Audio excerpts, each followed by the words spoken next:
Morning sir and good morning to everyone. आज की stand out broker report Amber Enterprises पर है, जिस पर बिग स्टॉक्स में भी जिस पर अपनी राय रखी गई।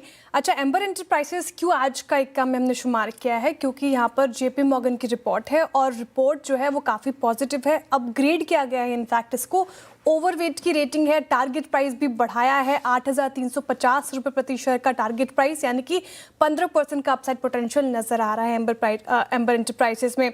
खास बात यह है कि पिछले 3 महीने में अगर आप देखें तो स्टॉक काफ़ी करेक्ट हो चुका है, 19% गिर चुका है, और जबकि कंपनी का अर्निंग्स आउटलुक काफ़ी मजबूत बना हुआ है। इसलिए जेपी मॉर्गन को पीयर्स के मुकाबले इसमें कैचअप की गुंजाइश दिख रही है।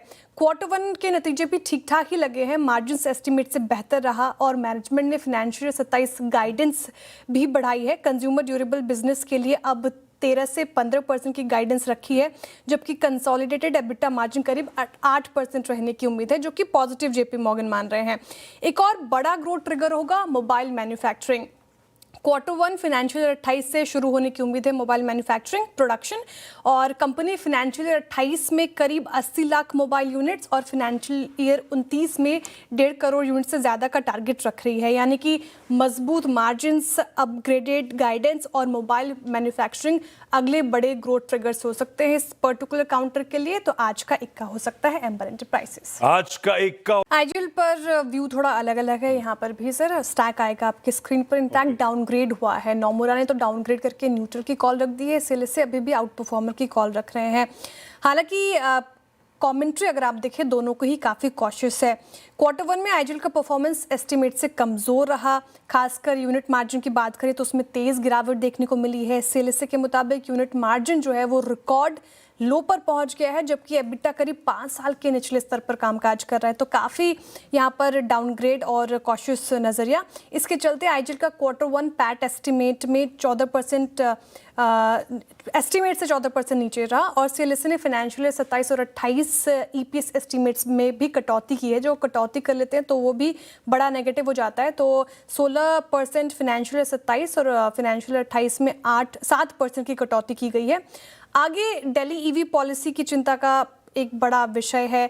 ईवी अडॉप्शन बढ़ने से जाहिर तौर पर सीएनजी व्हीकल्स की डिमांड और वॉल्यूम्स पर असर देखने को मिल सकता है।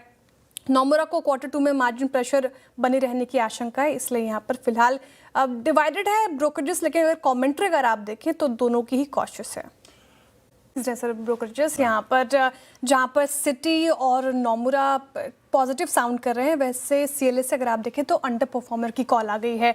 तो सिटी ने बाइक की रेटिंग के साथ 1550 का टारगेट प्राइस रखा है, यानी कि यहाँ पर भी 13% का अपसाइड पोटेंशियल देख रहे हैं वो। नोमुरा न्यूट्रल है और सीएलएस से अंडर परफॉर्मर की कॉल रख रहे हैं। तो काफ़ी डिवाइडेड है स्ट्रीट्स वोल्टास के नंबर के बाद।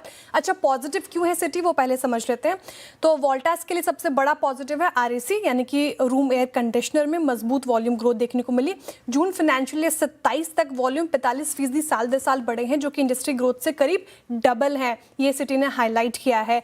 मार्केट शेयर भी 17.3% पर पहुंच गया है और नियरेस्ट कंपटीटर पर करीब 4 परसेंटेज पॉइंट्स की लीड है। तो कंपटीटर्स के मुकाबले अगर देखें आप तो वोल्टास का प्रदर्शन ठीक ठाक रहा है। लेकिन बड़ी चिंता जिसकी वजह से काफ़ी स्ट्रीट डिवाइडेड है वो है मार्जिन्स को लेकर। इतनी मजबूत वॉल्यूम ग्रोथ और प्राइस हाइक के बावजूद मार्जिन सिर्फ 5.3% रहा, यानी कि ज़्यादा एसी बेचने के बावजूद अगर आप बात करें प्रॉफिटेबिलिटी उतनी तेज़ी से बढ़ी नहीं है।